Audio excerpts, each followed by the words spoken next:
मिले मुलायम कांशीराम, हवा में उड़ गए जय श्री राम। जी हाँ दोस्तों, मैं बात कर रहा हूँ कांशीराम और मुलायम सिंह यादव की। कल 9 अक्टूबर था कांशीराम जी का परिनिर्वाण दिवस। आज 10 अक्टूबर मुलायम सिंह यादव का आज परिनिर्वाण हो गया। अम्बेडकरनामा की ओर से आदरांजलि नमन।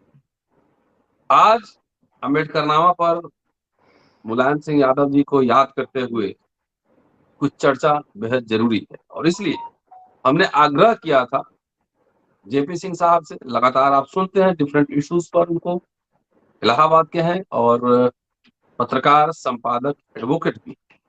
और आज एक राज का खुलासा कर रहा हूं कि मुलायम सिंह यादव के बहुत ही करीबी थे और मुलायम सिंह यादव इनको बहुत मानते थे। रिमेम्बरिंग मुलायम सिंह यादव अम्बेडकरनामा की ओर से सीधे लिए चलता हूं जेपी सिंह साहब के पास और उनसे जानने की कोशिश करूंगा मुलायम सिंह यादव के वैचारिक निजी जीवन के बारे में, विभिन्न पहलू, कुछ अनकही अनसुनी बातें जेपी सिंह साहब से हम लोग सुनेंगे। पूरा वीडियो देखते रहिएगा और लोगों को दिखाइएगा। स्वागत है सर अम्बेडकरनामा में। जी नमस्कार। नमस्कार सर। धरती पुत्र मुलायम सिंह यादव देश के कद्दावर समाजवादी नेता, कैसे याद किया जाए सर? आप तो बहुत नजदीकी रहे, आपको बहुत मानते भी। देखिए सर, अभी तो मैं किसी भी पार्टी का चुनिया मेंबर नहीं हूं, लेकिन स्टूडेंट लाइफ में इलाहाबाद यूनिवर्सिटी में समाजवादी योजना सभा का बहुत वर्चस्व था। अगर जी एक के बाद एक छात्र संघ के प्रेसिडेंट समाजवादी योजना सभा के होते थे, तो कभी कभी छौंका लगाने के लिए उसमें कभी कभी जो है वो यूथ कांग्रेस का भी कोई एक हो जाता था। और आपका विद्यार्थी परिषद या छात्र मोर्चा, इसके तो बहुत बाद में लोग प्रेसिडेंट होना शुरू हुए इलाहाबाद में।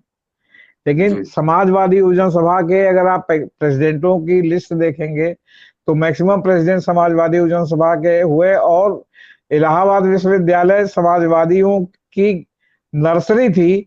क्यों? क्योंकि डॉक्टर लोहिया ने जो है वो फूलपुर को अपना कार्य क्षेत्र बना रखा था। जी यहाँ जितने वक्ता हुए जो कभी न कभी किसी न किसी रूप में समाजवादी थे, चाहे चंद्रशेखर हो, चाहे नारायण दत्त तिवारी हो, बाद में भले दूसरे दल में चले गए।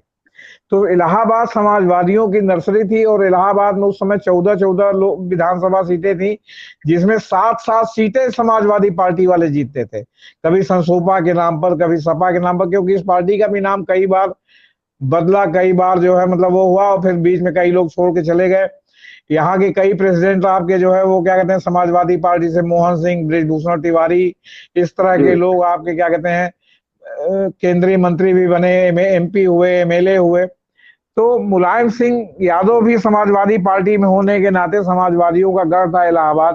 तो मुलायम सिंह यादव भी यहाँ गढ़ में जो है वो क्या कहते हैं उनकी भी काफी जो है साख थी।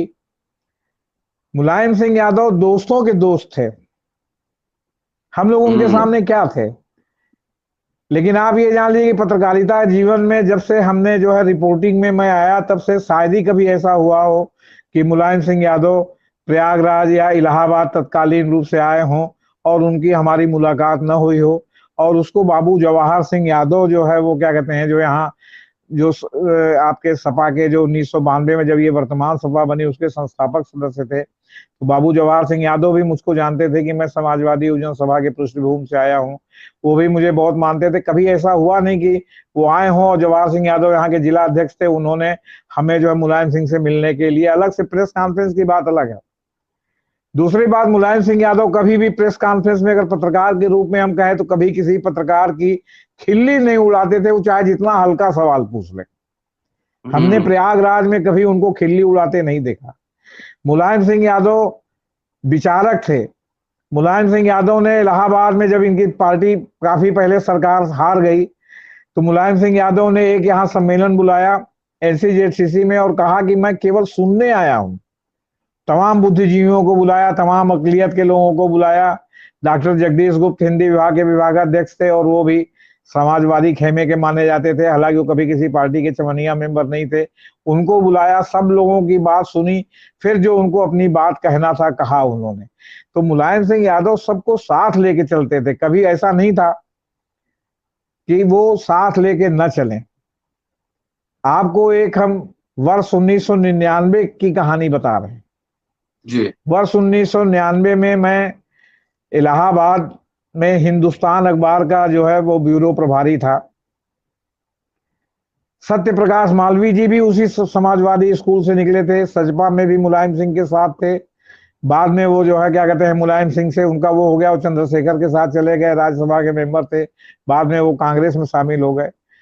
जो 299 का 2099 का के बाद जो है वो आपका जो है इनकी सरकार बनी, अटल जी की सरकार बनी।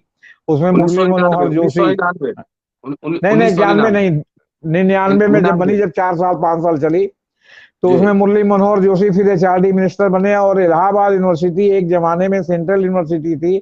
जब स्टेट यूनिवर्सिटी एक्ट वगैरह बना तो यहाँ के लोगों ने इलाहाबाद यूनिवर्सिटी का इतना नाम था कि वो उत्तर प्रदेश में शामिल कर लिया। लेकिन बाद में रिसोर्स क्रंच होने लगा, तनख्वाह देने के पैसों की दिक्कत होने लगी, क्योंकि फीस वगैरह का स्ट्रक्चर बहुत कमजोर था, सरकार का अनुदान भी बहुत कमजोर था। तो फिर ये लगातार यहाँ मांग उठी कि भाई इसको फिर से सेंट्रल बना दिया जाए। तो मुरली मनोहर जोशी ने कार्यकाल के अंतिम दिनों में राज्यसभा में इलाहाबाद यूनिवर्सिटी को केंद्रीय दर्जा देने का विधेयक पेश किया। वो मालवीय जी चूंकि उस समय राज्यसभा के मेंबर थे, तो मालवीय जी के पास उसकी कॉपी थी, सबको मिलती है, वो नहीं हुआ। क्योंकि आखिरी दाग हुआ कि भाई अब अगली लोकसभा जब चुनाव जीत के आएगी तब होगा, अभी फिलहाल इस पर कुछ नहीं होगा। तो जब मालवीय जी आए तो उन्होंने जो है वो दी हमको कॉपी। तो चूंकि मैं इलाहाबाद विश्वविद्यालय का छात्र हूँ, रहा हूँ, मेरा इस जी। विश्वविद्यालय पर कर्जा है, मैं आज जो भी हूँ इलाहाबाद विश्वविद्यालय की वजह से हूँ। मैं कभी भी इलाहाबाद विश्वविद्यालय द्वारा दी गई लॉ की शिक्षा या साइंस की शिक्षा, मैं उसको कभी जो है इग्नोर नहीं कर सकता। या मैं कभी ये नहीं कह सकता कि मैं तो मतलब, क्यों? क्योंकि यहाँ नकल नहीं होती थी, यहाँ जल्ला उड़ान नहीं होता था, यहाँ बड़ी कड़ाई से परीक्षा होती थी। और हम लोग देखते थे कि जब लोग जो है, हम लोग कहीं दूसरे जगह रास्ते में कोई मिल जाए और उसको पता चलता था कि मैं इलाहाबाद यूनिवर्सिटी का साइंस ग्रेजुएट हूँ और वहां से लॉ ग्रेजुएट कर रहा हूँ, लॉ ग्रेजुएशन कर रहा हूँ, तो बड़े इज्जत की नजरों से देखता था। क्योंकि उसका कहना था कि कानपुर यूनिवर्सिटी, आगरा यूनिवर्सिटी में पास होना मुश्किल है, इलाहाबाद में तो और मुश्किल है, और तब आप जो है वहां से साइंस ग्रेजुएट हो गए। एनीवे, अब उसमें मामला ये था कि इन्होंने क्या किया था कि जो केंद्रीय दर्जा दिया था उसमें सारे डिग्री कॉलेजों को अलग कर दिया था, मेडिकल कॉलेज को अलग कर दिया था। तो ये खबर जो है, और उसमें ये कर दिया था कि पहला 5 साल ऐसा यूनिवर्सिटी का रहेगा जिसमें वाइस चांसलर सर्वे सर्वा रहेगा। आपसे मतलब वो उसके रहमो करम पर रहेगी यूनिवर्सिटी, आपसे बता रहे। अब क्यों इन्होंने ऐसा उसमें प्रावधान डाला था, भगवान जाने। और उसके बाद जो है वो इसको खबर हमने छाप दिया, तो उनके चमचों ने जाकर उनको बताया कि तो आपका विरोध कर रहे हैं। मुरली मनोहर जोशी ने सोचा कि जो है इलाहाबाद यूनिवर्सिटी को क्रेडिट लेना चाहते थे, और वो विरोध हो गया कि तो इस तरह। अब यहाँ के जो डिग्री कॉलेज के टीचर थे, यूनिवर्सिटी से संबंध, उन्होंने आंदोलन शुरू कर दिया। उसमें वो संघ से संबंधित टीचर भी थे, उसके प्रेसिडेंट ही संघ से संबंधित थे। अब उसमें उन्होंने क्या किया कि वो, हालांकि बाद में उन्होंने कहा कि उन्होंने ऐसा नहीं किया, लेकिन उन्होंने मेरा ट्रांसफर इलाहाबाद से बनारस हिंदुस्तान में करवा दिया। मैंने तुरंत छुट्टी लिया, क्योंकि मैं इलाहाबाद छोड़ने की स्थिति में कभी नहीं था, क्योंकि मैं पति पत्नी ही 2 लोग हूँ। मेरी यहाँ जो है कष्ट पुश्तैनी मकान है, सब कुछ है। हम कहाँ छोड़ के जो है वो नौकरी करने इधर से उधर भटकेंगे। और शुरू से अमृत बाजार पत्रिका में मेरी नौकरी लग गई, अमृत प्रभात टाइम्स, आपके एनआईपी निकला करता था। उसमें जो है दिल्ली के बराबर तनख्वाह इलाहाबाद में मिलती थी, तो कौन दिल्ली जाते। तो बहरहाल हमने छुट्टी ले ली और हमने जो है फोन किया लखनऊ देवती रमन जी के पास, मोहन सिंह जी के पास। उन्होंने कहा तुम तुरंत लखनऊ आओ। मैं वहां गया, ये लोग लेकर के हमको जो है मुलायम सिंह के पास गए, उस समय मुख्यमंत्री थे। हमने कहा कि देखिए ये इस तरह राजनीति हमारे साथ हो रही है, और ये तो उन्होंने तुरंत वहां से, जो हिंदुस्तान अखबार की मलकिन है, वहां अमर सिंह भी थे, उन्होंने अमर सिंह से कहा तुरंत फोन मिलाओ, और कहा कि तुम राजनीति कर रही हो इलाहाबाद में। कहीं क्या हुआ, कहना ऐसा ऐसा हुआ, और मुरली मनोहर जोशी के कहने से मृणाल पांडे एडिटर है और जेपी सिंह को हटा दिया। क्या क्या उन्होंने अपराध किया था? और हमने बता दिया था कि हमने कहा इलाहाबाद यूनिवर्सिटी के बारे में जो उन्होंने गलत सलत किया, अगर उन्होंने खबर छाप दी तो जर्नलिस्ट ने खबर नहीं छाप सकते। हमारा, आपसे बता रहे कि टेलीफोन के ट्रांसफर और हमारा ट्रांसफर रुक गया, आपसे बता रहे। तो जोशी जी ने मुझको बुलाया और कहा कि भाई जयप्रकाश जी, आपको ये कौन कह रहा है कि मैंने कराया? हमने कहा आपके लोग घूम घूम कह रहे हैं कि जोशी जी ने जपवा दिया, जोशी जी ने जपवा दिया। और बाकी आपका विरोध तो आडवाणी ग्रुप कर रहा है, आप जाके उनसे लड़िए, हमारे से छोटे पत्रकार से क्यों लड़ते हैं?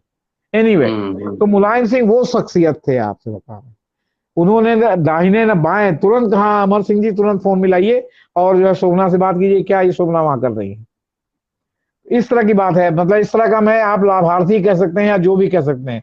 मुलायम सिंह यादव जी कभी भी प्रयागराज आते थे, अगर कहीं उनका स्पेशल डिनर या लंच हुआ तो उसमें कई में मुझे भी शामिल होने का मौका मिला है, पूरे मान सम्मान के साथ जो है। और मुलायम सिंह जी मैं जाने पर मेरा आदर इस तरह करते थे कि खड़े हो जाते थे, कह रहे जेपी सिंह आप कैसे आए।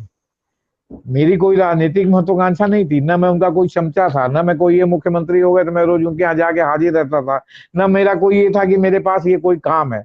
मैं तो लोगों से बताता तक नहीं था कि मुलायम सिंह जी इतना हमको मानते। इसलिए कोई मैं दलाल हूं या कमीशन खोर हूं, उनसे हमारे व्यक्तिगत रिश्ते थे। कुंवर साहब से हमारे व्यक्तिगत रिश्ते हैं, मोहन सिंह से तो हमारी रिश्तेदारी ही थी।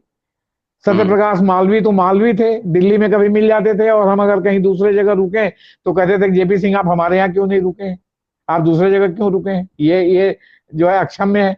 तो अब ये अपने अपने संबंध की बात है, मैं कोई मालवी जी का चमचा था क्या? ये तो अपने अपने व्यवहार की बात है।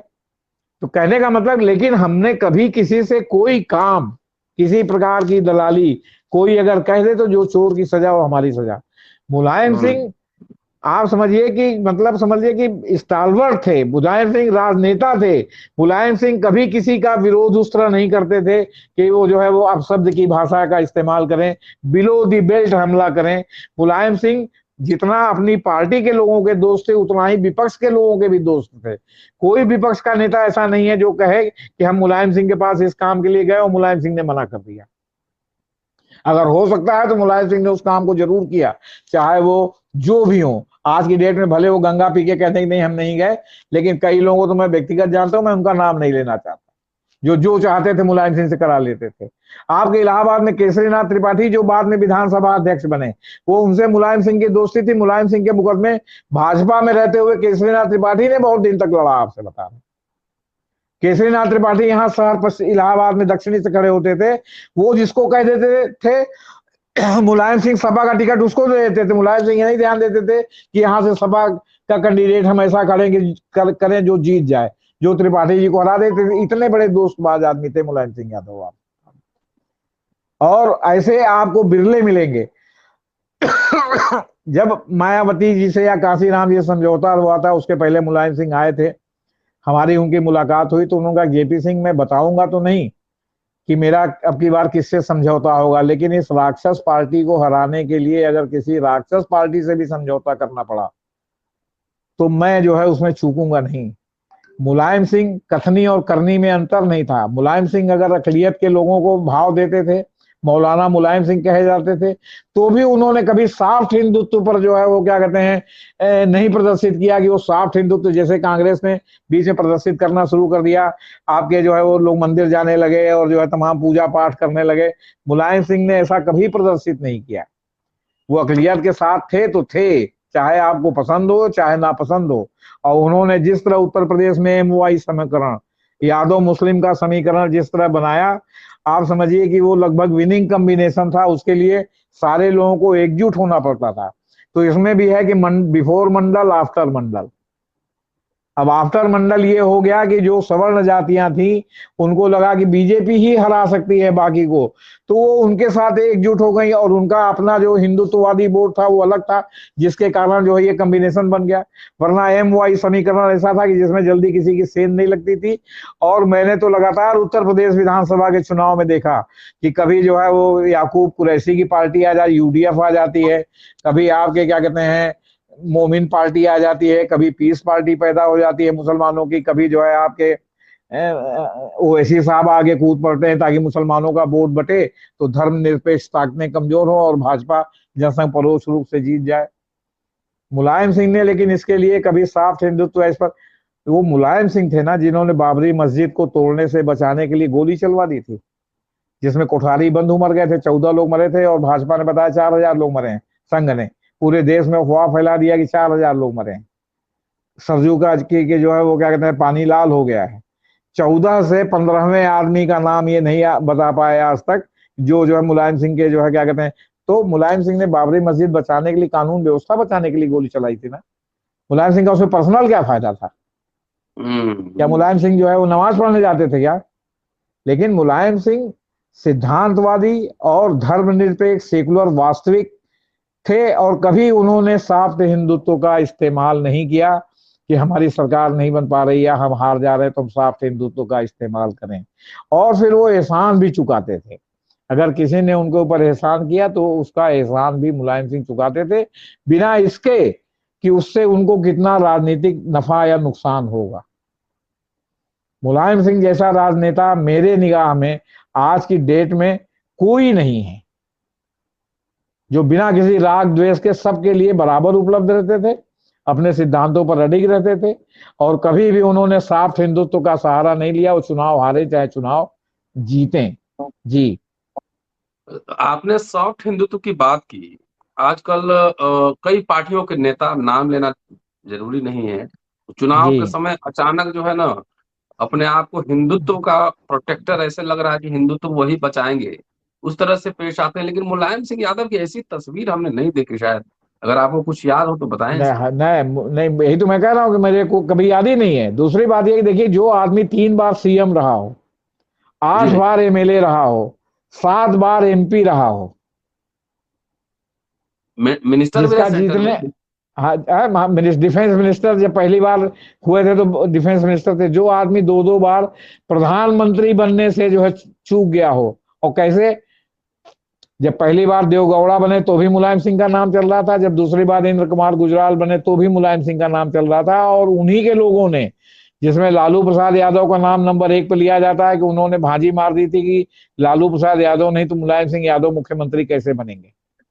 इसके प्रधानमंत्री। बावजूद आप मुलायम सिंह का दिल देखिए कि मुलायम सिंह ने अपने परिवार के लड़के की शादी लालू प्रसाद यादव की एक लड़की से कर दी। इसके बाद उनका दिल देखिए। हाँ, उससे जरूर मुलायम सिंह और इनमें तिताई पैदा हुई, और कुछ दिन बिहार में समाजवादी पार्टी ने भी ताल ठोका मैदान में। मुलायम सिंह भी प्रचार में गए, लेकिन जब से रिश्तेदारी हो गई, जब से ये हो गया, तब से मुलायम सिंह की पार्टी ने लालू प्रसाद यादव की पार्टी के खिलाफ बिहार में ताल ठोकना बंद कर दिया। मुलायम सिंह ऐसे हम्म। व्यक्ति हैं। आपसे मुलायम सिंह की दूसरी पत्नी थी गुप्ता, साधना गुप्ता, जो एक बच्चे को लेके आई थी। मुलायम सिंह ने न केवल उसको नाम दिया, बल्कि उसको कभी छोड़ा नहीं। आपसे बता रहा, हम्म। उसको और उसकी पत्नी को मुलायम सिंह हमेशा साथ रखे रहे हैं। उनका अखिलेश के प्रति कोई मोह या प्रेम कम नहीं था। लेकिन प्रतीक यादव जो उनका सौतेला पुत्र है, जो साधना गुप्ता के पहले पत्नी का वो है, और उसकी जो बहू है, उससे कभी मुलायम सिंह ने ये दुराव नहीं पेश किया कि तुम जो है हमारे पुत्र नहीं हो, तुम हमारे सौतेले पुत्र हो। और जब से इनकी पत्नी का निधन हुआ, दूसरी वाली का, हम्म। तब से जो है क्या कहते हैं, आप समझिए कि बहुत ही ज्यादा जो है शॉक्ड हो गए थे, क्योंकि बहुत इनका केयर रखती थी मुलायम सिंह का। जी। तो सॉफ्ट हिंदू तो मुलायम, आपने कभी देखा ही नहीं होगा कि कहीं कि प्रयागराज आए और जाकर के हनुमान मंदिर में जो है लगे आरती करने लेटे हुए हनुमान जी की। हम लोगों ने तो भाई नहीं देखा। हमने तो नहीं देखा कि चुनाव के समय मंदिर मंदिर घूमने लगे, चुनाव के समय बाबा बाबा के यहाँ घूमने लगे। हमने तो देखा कि जय गुरुदेव के यहाँ इंदिरा गांधी तक गई थी, चंद्रशेखर तक गए थे। मुलायम सिंह यादव को तो कभी नहीं देखा कि जय गुरुदेव के यहाँ मुलायम सिंह यादव गए। हाँ। और मुलायम सिंह यादव मतलब। बहुत बड़े डेमोक्रेट थे। ये सब धरना प्रदर्शन काला झंडा इस सब से कभी मुलायम सिंह जो है डरते नहीं थे, मुस्कुरा के उसको जो है उसको देखते थे। वो इसको कतई बुरा नहीं मानते थे। क्यों कहते कहते हैं कि लोगों का जो है आक्रोश है, और अगर हमारी किसी नीतियों के प्रति है, काला झंडा दिखा रहे, कोई बात नहीं, उनको दिखाने का अधिकार है। कभी उन्होंने काला झंडा दिखाने वालों को उस तरह हड्डी गुड्डी नहीं तोड़वाई जिस तरह इंदिरा गांधी के जमाने में तोड़वा दी जाती थी, या जो है अभी जो मोदी के जमाने में तोड़वा दी जाती है कि अगर प्रदर्शन करने निकले तो हड्डी। और उनकी पार्टी खुद मुलायम सिंह की, हमें तो याद नहीं है कि उनकी पार्टी ने इलाहाबाद में इंदिरा गांधी कभी भी प्रधानमंत्री के रूप में आई हो, जवाहरलाल नेहरू आए हो और काला झंडा नहीं दिखाया। हम बहुत छोटे थे तब से बता रहे हैं, आपसे बता रहे हैं। अखबार में निकलता था कि जो है वो समाजवादी पार्टी के लोगों ने काला झंडा दिखाया, इंदिरा गांधी को दिखाया, जवाहरलाल नेहरू को दिखाया। इलाहाबाद में तो ऐसे भी विरोध की बहुत तगड़ी परंपरा रही है, और उसका श्रेय डॉक्टर राम मनोहर लोहिया को था, जिन्होंने फूलपुर को अपना कार्य क्षेत्र बनाया था। जी। तो ये है कि कभी वो मंदिर वैसे नहीं गए, मतलब रियल सेंस में एक सेकुलर डेमोक्रेट कह सकते जी हैं। जी, कोई सेकुलर ही विचारों नहीं थे से। मतलब। अपने कन्विक्शंस पर दृढ़ रहने वाला आदमी आपको बहुत हाँ, कम मिलेगा। प्रिसाइजली लोग कि अपने अपने कन्विक्शन पर वैचारिक दृढ़ मतभेद रहते हो हैं, सकते हैं। लेकिन अगर अपने कन्विक्शंस पर बहुत लोग मिलेंगे आपको दृढ़ रहते हैं, लेकिन अगर वो झंझावात से गुजरने लगते हैं तो लगते हैं अंगूठियां पहनने, लगते हैं जो है कंठी धारण करने, लगते हैं तो मंदिर मंदिर मस्जिद मस्जिद घूमने, कभी शाही इमाम के यहाँ जाते हैं, कभी जो है शंकराचार्य के यहाँ जाते हैं। वो मतलब उनका जो है वो बिल्कुल जो है वो समझे में नहीं आता कि पहले क्या थे और अभी क्या थे। हमने तो यहाँ तमाम हम्म, कम्युनिस्टों को देखा है कि जब उनके ऊपर अगर पारिवारिक झंझावात आ गया तो कथा कीर्तन सुनने लगे, आपसे बता रहे हैं, हनुमान चालीसा पढ़ने लगे हनुमान जी के मंदिर में जाके, जो है आपसे बता रहे हैं। जो कि जिन्होंने कभी जो है वो अपने मतलब युवावस्था में और उसमें कभी जो है वो क्या कहते हैं मतलब धर्म के प्रति उनकी आस्था नहीं थी, लेकिन वो झंझावात में लोगों ने, घर वालों ने, सबने कह रहे तुम भगवान की अवहेलना करते हो इसलिए तुम्हें इतना दंड मिल रहा है, तो बेचारे क्या करें।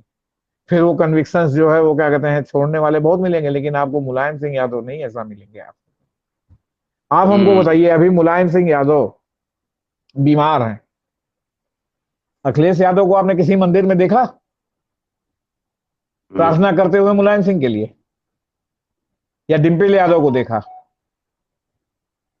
या शिवपाल यादव को देखा कि कहीं जाके मंदिर में अनुष्ठान करा रहे कि मुलायम सिंह यादव ठीक हो जाए? आप यही तत्काल देख लीजिए। जबकि और लोग होता तो आपको तमाम सोशल मीडिया से लेके आने लगता कि यज्ञ हो रहा है उनके दीर्घायु होने के लिए, तो उनको ठीक होने। राजू श्रीवास्तव के लिए भी यज्ञ हो रहा था, आपसे बता दें, जब कोमा में थे, हम्म, कॉमेडियन। मुलायम सिंह के लिए आपने कहीं देखा कि यज्ञ हो रहा था? वो उसे मानते ही नहीं थे। वो अपना जो व्यक्तिगत उनका जो भी आग्रह दुराग्रह हो वो उनका व्यक्तिगत था, उनका जो है सार्वजनिक जीवन की शुचिता पर उनका बहुत ध्यान रहता था। हम्म। जी, ये थे मतलब मुलायम सिंह चुनाव यादव, के आपसे बता। चुनाव के समय भी फरसा उरसा नहीं निकालते थे, अपना मंदिर जाते थे। भाई हमें तो नहीं कभी दिखाई पड़ा कि मंदिर मस्जिद जाते हो, कभी जो है उनके यहाँ शाही इमाम के यहाँ हाजिर देते हो। भाई हो सकता है सोशल मीडिया आप लोगों के पास हो, लोग डालें तो हमारा ज्ञान वर्धन हो जाएगा। हम तो अभी कह रहे हैं ना कि अभी बीमार थे तो अभी उनके परिवार का, जो उनके पुत्र हैं, उनके भाई है, कहीं कोई मंदिर मस्जिद, कहीं कोई जाके पूजा अर्चना आपको दिखा कि इनके लिए यज्ञ हो रहा है? अभी राजू नहीं। श्रीवास्तव के लिए यज्ञ हो रहा था जब वो कोमा में थे, तो कई सोशल मीडिया पर आया कि राजू श्रीवास्तव के लिए यज्ञ हो रहा है, इनके लिए कभी हुआ? अब बताइए आप। और नहीं, बड़े दिल ठीक के बात है। आदमी थे, विपक्ष में रहते हुए उन्होंने मोदी को फिर से सत्ता पाने का आशीर्वाद दिया था जब उन्होंने उनका पैर छुआ था संसद में, तो कि भाई आप फिर से प्रधानमंत्री हो, तो आशीर्वाद दिया था ना। आशीर्वाद देने से तो कोई होता नहीं, इतने बड़े दिल का आदमी कहाँ मिलेगा आपको। हम्म। जी। अ, अखिलेश जी की माँ मतलब मुलायम सिंह यादव की पहली पत्नी, जी। उनका उनका जब देहांत हुआ था जी। तो इलाहाबाद में ही, जो लास्ट राइट है इलाहाबाद में ही हुआ था। नहीं, लास्ट राइट उनके गांव में हुए थे, उनका अस्थि कलश लेके अच्छा। उनके पुत्र अखिलेश यादव आए थे। तब तो अखिलेश यादव की कोई वो नहीं थी, मतलब क्या कहते हैं, मतलब उस समय भी तो हमारे ख्याल से पढ़ उड़ के लौटे थे, आए थे, बहुत ही शांतिपूर्ण ढंग से बाबू जवाहर सिंह यादव थे। और जो है वो उनका जो है विसर्जन यहाँ हो गया था। उस तरह का कोई ग्रैंड गाला प्रोग्राम या उस तरह का कोई हंगामा इस तरह कुछ नहीं हुआ था।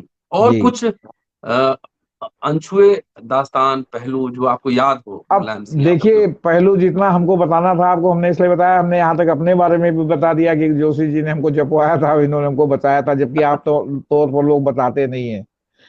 बाकी हमारी कोई अंतरंग मित्रता उनसे नहीं थी ना कि हम उनके अंतरंग मित्र हों और उनके किचन कैबिनेट के सदस्य हों या जी, कुछ हो। जाहिर। लेकिन जो जैसे उनका बाई एंड लार्ज करेक्टर है, जो हमने मतलब देखा, महसूस किया, और जो मुझे लगा कि जो है ये प्रेरणादायक है कि अपने कन्विक्शंस पर आदमी अगर जिंदगी पर अड़ा रहे तो भाई साहब ये कोई छोटी बात नहीं है नहीं, ना। एक जब नारा हमने लगा था, बहुत लोगों को बदलते देखा है।